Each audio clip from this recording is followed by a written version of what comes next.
Director of teacher education and NCERT Odisha Bhubaneswar चिट्ठी number 300 तारीख 17 जनवरी 2022 अनुजाई NMMS exam 2021-22 रे किछि परिवर्तन होइछि। परीक्षा आसंता मार्च मासर 6 तारिख रे हेबो रविवार दिन, जहाँकि पूर्व सूचना अनुजाई 30 जनवरी 2022 रे हेबार थिला, ताहा 36 दिन पर हेबो। GP election and OSSC examination पाई ताकू घुंचे दिया जाइछि।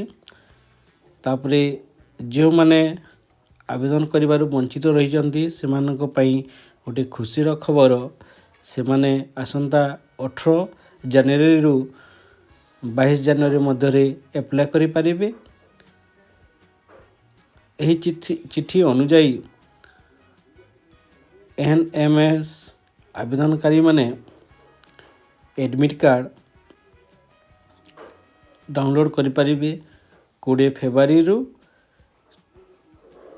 6 मार्च मध्य करि पारिबे।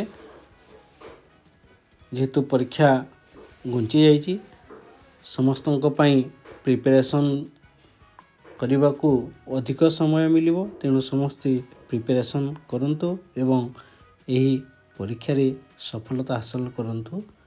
धन्यवाद।